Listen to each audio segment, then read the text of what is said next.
Olá, boa noite. O dia 25 de dezembro, o assunto da realidade não poderia ser outro senão Jesus, o aniversariante do dia.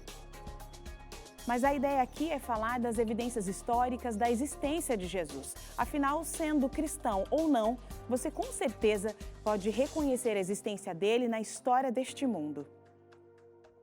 O nome de Jesus está envolvido em muitas polêmicas e controvérsias, mas o que sabemos é que o personagem de Cristo marcou a história da humanidade. O Realidade em Pauta está no ar.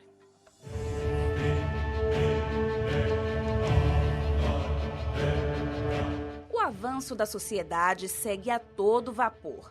O mundo caminha com pressa. Progresso é sinônimo de uma vida frenética.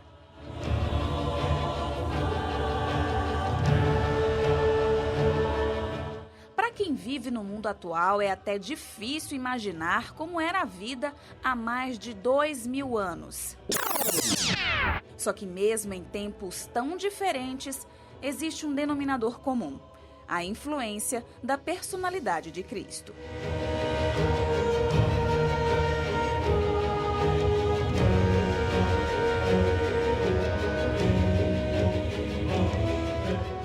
Ele marcou a humanidade, dividiu o calendário ocidental, é conhecido por quase todo o mundo e aclamado por milhares de pessoas. Nasceu numa manjedoura, correu o Oriente Médio pregando a Bíblia. Ele só viveu até os 33 anos e sua morte foi uma das mais violentas que o mundo já viu. O nome de Jesus, além de ser tema central de inúmeras religiões, também é assunto entre criacionistas, evolucionistas, ateus, agnósticos, cristãos. Sua existência, inclusive, já foi questionada. Cristo é associado, na maioria das vezes, como sendo o Filho de Deus, como o Messias prometido, fruto das profecias do Antigo Testamento, aquele que realizou milagres, ressuscitou ao terceiro dia e que prometeu retornar à terra. No entanto, a existência histórica de uma personagem histórica na Galileia, ali no primeiro século, né? Nós não temos dúvida dessa existência, e essa certeza dessa existência é algo que desde o século XIX não se discute mais, desde o surgimento da alta crítica na Alemanha, quando passou a fazer uma leitura científica de documentação antiga, procurando evidências tanto internas quanto evidências externas dos fatos que ali estão relatados. De acordo com relatos bíblicos, Jesus nasceu em Belém, a cerca de 150 quilômetros da capital Jerusalém. Só que apesar de ter nascido em Belém, ele era conhecido como Jesus Nazareno, isso por ter passado a maior parte da vida na cidade de Nazaré. Várias pesquisas arqueológicas comprovam o nascimento e vida de Jesus. Só que mesmo assim, o seu nome sempre foi objeto de controvérsias. Um dos fundadores de sociedades hindus na América dizia que Jesus era praticante da yoga. Para Maomé, Jesus seria apenas um profeta, mas não um filho de Deus. Um historiador iraniano diz que Jesus era como outros messias e também um revolucionário. Então você tem comunidades cristãs que vão interpretar Jesus como sendo o próprio Deus encarnado, né? Ou seja, você tem uma pessoa da Trindade vindo ao mundo e assumindo então a forma humana, mas você tem grupos religiosos que vão dizer exatamente o oposto, que Jesus não era nada disso, que ele era simplesmente um homem e que acabou então sendo colocado na condição de Deus. E essa polêmica a respeito de Jesus foi uma polêmica que ganhou diversas características, né? Grupos ao longo da história se digladiaram a respeito da figura de Jesus. Enfim, Jesus é essa figura controvertida ao longo do tempo e, portanto, é alvo de muitas polêmicas na história da teologia, na história da filosofia, na história do cristianismo de uma maneira geral. A própria história da humanidade é capaz de comprovar a veracidade da Bíblia.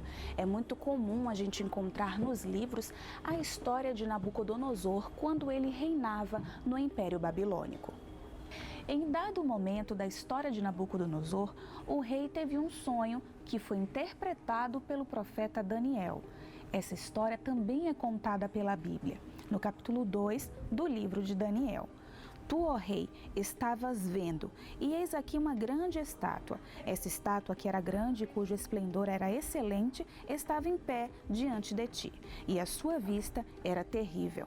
A cabeça daquela estátua era de ouro fino, o seu peito e os seus braços de prata, o seu ventre e as suas coxas de cobre, as pernas de ferro, os seus pés em parte de ferro e em parte de barro.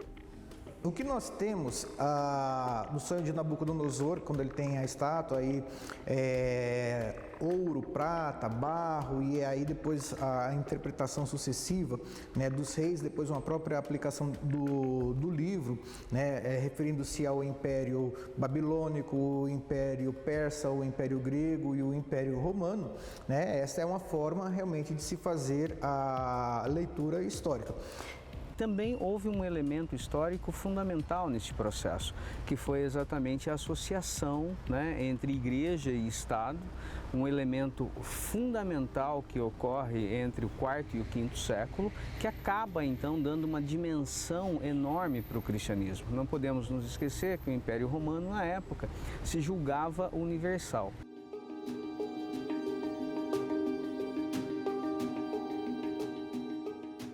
E aqui no estúdio eu tenho o prazer de receber o teólogo Reinaldo Siqueira, que possui mestrado e doutorado na mesma área e pós-doutorado em literatura hebraica.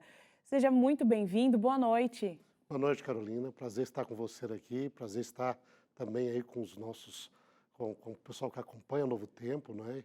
E esse tema tão interessante, né? Esse é um tema muito interessante, né? Porque existem fortes provas históricas da existência de Jesus, não é? Olha, bom, a questão de ser de Jesus é bastante debatida, sobretudo a partir do início do século XX, né, quando Albert Schweitzer popularizou seu livro, ou ficou popularizado o livro deles, Acerca de Jesus Histórico, o quanto realmente o Novo Testamento seria realidade histórica ou seria a fé da igreja primitiva. Não é? Mas é interessante, ao nós notarmos essa discussão, que aí nós vamos ver ao longo da história e ao longo mesmo das evidências que nós encontramos hoje na arqueologia e do Novo Testamento, que o personagem Jesus é realmente um personagem disputável. A existência dele e ele como pessoa. Você falou da arqueologia. A arqueologia é uma grande ferramenta muito usada para comprovação, né, da existência de Jesus, mas não é a única. Não, por exemplo, na Antiguidade, Jesus é uma pessoa tão polêmica, até hoje polêmica. Sim. Que a história dele é inacreditável. Então, vamos dizer assim, alguém que nasceu de uma virgem, que fez milagres, andou sobre água, ressuscitou mortos, ele mesmo ressuscitou ao terceiro dia. Foge do nosso contexto, Foge, né? totalmente. Quer dizer, é uma história inacreditável. A própria Maria, quando ouviu falar sobre isso, ela disse, como que isso pode ser? Como pode acontecer, Eu né? sou uma moça, eu nunca tive relacionamento com nenhum homem, como que eu posso dar à luz um filho sendo eu virgem, não é? E o anjo diz, olha, isso vai acontecer, Deus vai fazer isto, porque para Deus não existe impossível em nenhuma das suas promessas. Quer dizer, tudo que acontece com Jesus está dentro do domínio praticamente do impossível. Sim. E, portanto, é polêmico. E desde a antiguidade era polêmico. Os contemporâneos dele, a gente vê muita gente inimiga dele, muita gente questionando o que ele falava. Naquela época já era difícil acreditar na... Exatamente. Muita gente não acreditou. Líderes religiosos não acreditaram. Se Jesus não fosse uma realidade histórica, então você veria muito questionamento de que ele era uma invenção. Que ele não era realidade. É tão polêmico Sim. que esse seria o maior argumento dos próprios inimigos dele. Mas esse argumento de que ele não era um ser histórico, isso nunca foi levantado na antiguidade. Ou seja, por tantos inimigos que ele teve, se ele não existisse, esse seria o maior argumento. A polêmica estava na divindade ou não. Estava naquilo que ele falava, se ele tinha natureza divina, se ele não tinha, sobre os seus ensinamentos, sobre a sua visão acerca de Deus, não é? Mas nunca sobre ele, como ser humano real. Então, que ele é um ser histórico, essa própria falta de questionamento na antiguidade é um dos maiores argumentos de que ele realmente existiu. Excelente. E você estava falando um pouco sobre essa questão do contexto, né, daquela época, né? Qual era o contexto político do período em que Jesus nasceu? Nós temos ali o Império Romano dominando a região da Judéia, não é? Impondo o seu, vamos dizer assim, o seu governo através da violência, impostos pesados, não é? E isso tudo criava uma atitude de rejeição da parte dos judeus que eram dominados por eles deste modo. E, ao mesmo tempo, havia uma questão profética. O tempo que ele vivia correspondia ao final do tempo das profecias, por exemplo, de Daniel, sobre os reinos que existiriam até a vinda do Messias, que nós chamamos a profecia das 70 semanas, de Daniel 9. Então, de um lado, um poder opressor que já tinha sido previsto na profecia. Do outro lado, o tempo se esgotando. Então, havia um fervor messiânico muito grande. As pessoas esperavam que o Messias iria vir a qualquer momento. Então, isso criava revolta, alguns pareciam como se pretendendo ser o Messias, levava gente a se revoltar contra Roma, para poder estabelecer o reino de Deus na terra. Os judeus, né, se levantando. Os judeus ali. Então, antes dele ali, vários famosos Judas Galileu, levou 30 mil judeus a se levantarem contra Roma. E o pessoal todos eles foram executados, crucificados, não é? Então, era um tempo assim que as coisas ferviam, não é? E aparece este Galileu, não é? Andando, pobre, simples, mas pregando não uma revolta violenta, mas uma mudança do interior do ser. Para poder amar sobretudo a Deus, olhar para o reino de Deus que não é deste mundo. Um discurso divergente da época. Totalmente divergente, ao mesmo tempo não dentro da linha daquilo que líderes gostariam de ver, não é? E as pessoas crendo nele. Não é? Aí Caifás mesmo, quando, por exemplo, lá no Evangelho de João, ele diz assim, olha, esse homem faz muitos sinais.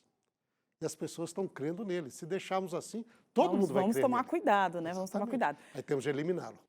A grande maioria dos historiadores, céticos ou não, aceitam que Jesus foi uma pessoa real, não apenas uma lenda. Existe muita evidência histórica forte que comprova a existência dele. Além destas comprovações científicas, arqueológicas e históricas, a crença de Jesus depende também de um outro fator, a fé.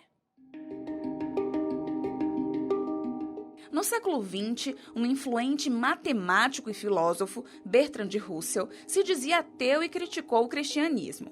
Nos anos 20, Russell chegou a publicar um livro chamado Por que Não Sou Cristão? Declaradamente, o matemático não acreditava na existência de Cristo. Só que de Russell até aqui, mais de 90 anos se passaram. Agora, vários acadêmicos afirmam, fundamentados na própria ciência, arqueologia e outras fontes, que sim, Jesus existiu. Quando nós falamos existência histórica de Jesus, se nós pegarmos o contexto em que Jesus viveu, a descrição dele, quando é mencionado o nome de governadores, nome de imperador, nome de reis, localidades, né, de um modo muito detalhado, aqueles outros personagens, aquelas outras localidades, também não existe nenhuma dúvida da existência. Então, esses outros existindo, e você tem um terceiro elemento colocado numa narrativa que não existiu, ficaria totalmente desconexo. Não haveria como você fazer essa construção, essa narrativa. Eu posso trazer evidências. Olha, a natureza criada, eu tenho achados arqueológicos, eu tenho textos antiquíssimos que comprovam, por exemplo, a reunião das comunidades em torno de Jesus Cristo, ele sendo celebrado, né, desde muito cedo. Isso tudo nós temos. O cristianismo está recheado de evidências. Mas, em última instância, para ser muito sincero com você, né, no campo da ciência, eu não preciso necessariamente da ciência para ter fé. A fé é uma relação direta entre a pessoa e a divindade, entre esta pessoa e esse ser sagrado que ela considera como um ser sagrado. O estudante William Queiroz é um seguidor de Cristo. Pela fé, ele reconheceu Jesus como um ser sagrado.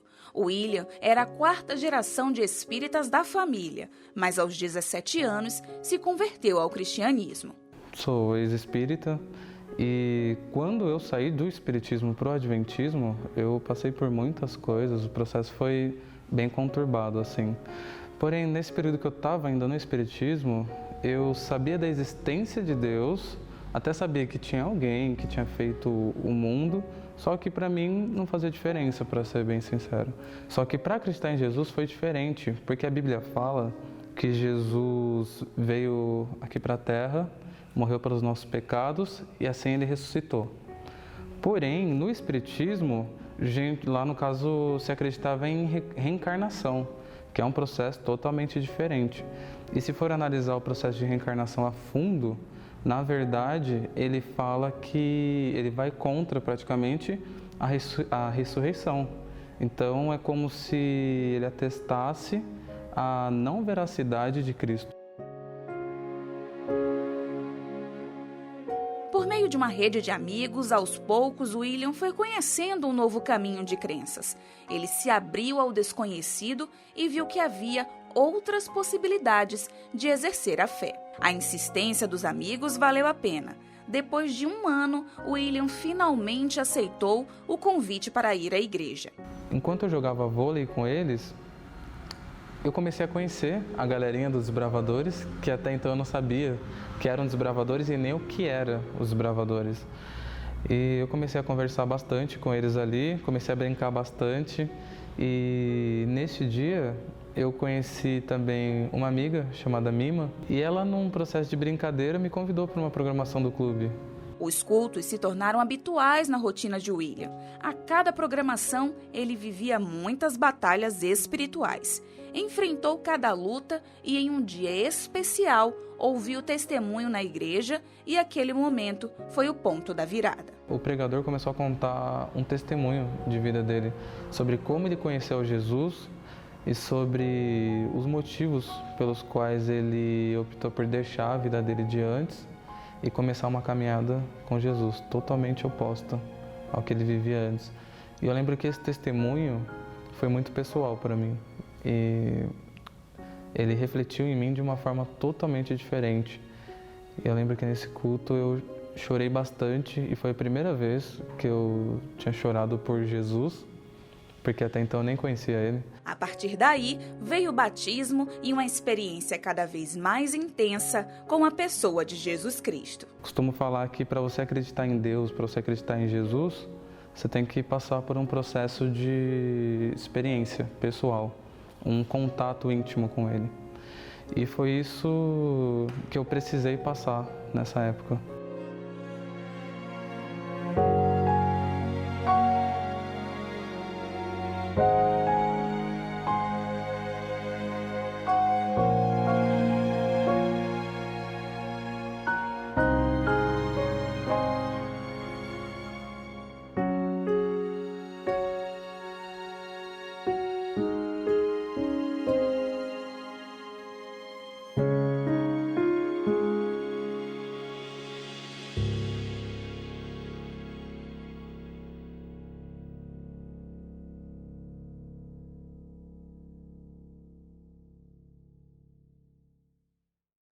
E a gente volta aqui no estúdio conversando com o doutor em teologia e pós-doutor em literatura hebraica, Reinaldo Siqueira. Nós estávamos aqui falando sobre o contexto, né, do nascimento de Jesus, mas existem contextos que comprovam, né? Nós vimos que, historicamente, ele foi aceito, a vinda dele realmente aconteceu, e isso não é contestado em nenhum momento, mas de que forma a gente consegue comprovar a vinda dele e a passagem dele através do contexto histórico, político apresentado na Bíblia? Bom, primeiramente, nós temos testemunhos que é o próprio Novo Testamento. O Novo Testamento, dentro do contexto judaico, se diz que por testemunho de 2 ou 3 pessoas toda a verdade será confirmada. E nós não temos simplesmente um relato de Jesus, não temos simplesmente 2, nós temos 4 relatos de Jesus. Sim. São os 4 relatos dos evangelhos. Não é? E de pessoas que conheceram Jesus. Além do evangelho, outros. Paulo atesta, outros escritores atestam a existência de Jesus. Então nós temos o Novo Testamento, que foi escrito como um formato para testificar acerca de Jesus. Não é? Quando Mateus começa a dizer assim, este é o livro das gerações, essa maneira de apresentar no meio judaico é para apresentar que Jesus era um ser histórico. Não é? Então, que ele é um indivíduo que está dentro da nossa história. Ele teve família, ele teve origem, não é? Ele está dentro do nosso contexto histórico. Então, como no Antigo Testamento falava, essas são as gerações dos filhos de Israel, Sim. aqui as gerações de Jesus, ele tem Genealogia, antepassado, né? tem genealogia, né? Lucas, por exemplo, ele diz que ele fez uma pesquisa acurada dos fatos, não da lenda que aconteceu entre Sim. nós, ele diz dos fatos. Eu consultei pessoas que o conheceram, testemunhos oculares, pessoas que viveram com ele, e aqui eu estou colocando um relato histórico detalhado sobre isto. Outro Então, ponto importante que a gente consegue ver nas escrituras é que os 4 evangelhos, né, que assim chamamos, né, os 4 livros, eles se cruzam, né? Um comprova a veracidade do outro, porque algumas histórias são repetidas com mais detalhes, né? Isso também é uma forma de tornar verídico? isto é usado, sem dúvida, dá o testemunho de uma história que aconteceu mais de uma vez, é o testemunho de veracidade. Existe o que eles chamam de problema no Evangelho das divergências. Por exemplo, o Evangelho de João fala de Jesus purificando o templo no início do ministério dele. Os outros 3 evangelhos, que normalmente são chamados de sinóticos, falam de Jesus purificando o templo no final do ministério dele. Né? Um fala de um endemoniado de Gadarra, o outro evangelho fala de 2. Não é? Ou, de um lado fala do sermão do monte, do início da vida de Jesus, sobre uma montanha, na encosta da montanha. Outro evangelista fala que foi mais num vale.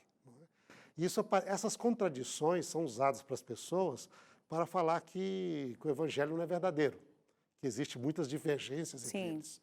No entanto, quando você para pensar, o evangelho ele não foi escrito para ser um livro sobre a história de Jesus no formato de uma biografia. Ele é mais um anúncio acerca de Jesus, é um evangelho, são as boas novas. Sim. E mesmo as pessoas hoje, então a gente tem de lembrar isso, o evangelho não foi escrito Tem um objetivo, né? como o objetivo da no escrita. rigor de historiografia que nós temos hoje. Isso é muito recente Sim. na história da humanidade. Mas ele tem evidência suficiente da realidade histórica.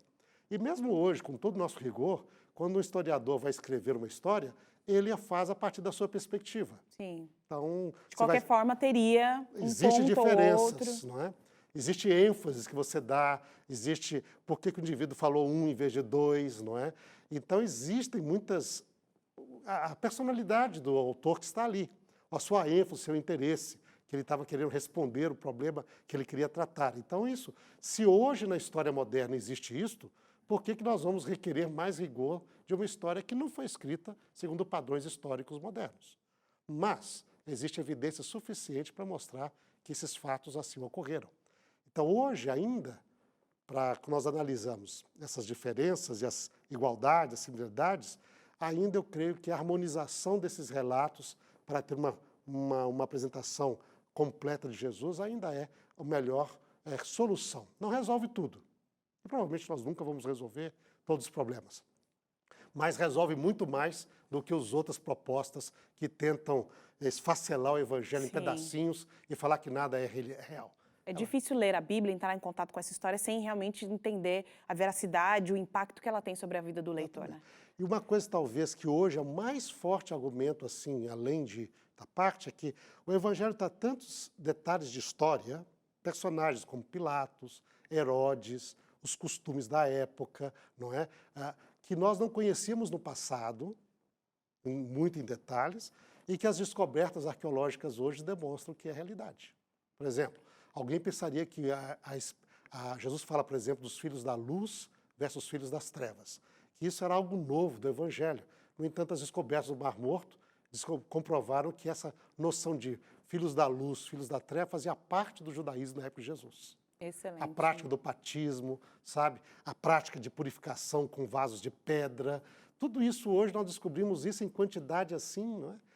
Foi encontrado escrituras identificando que Pilatos realmente esteve lá na época, não é? Que o Evangelho diz. Com o tempo a gente consegue ir juntando essas informações. Exatamente. É muito, muito importante esse tema, muito legal de ser estudado. Nós agradecemos muito aqui a sua contribuição, sua presença. Essa entrevista foi muito boa. Ok, foi um prazer estar com vocês, Carolina. Um abraço a todos os nossos, aqui, os que nos acompanham aqui no Novo Tempo, né? Que realmente um Feliz Natal e um próspero Ano Novo para você também. Isso, para todos. E que Jesus esteja nascendo no nosso coração. Exatamente.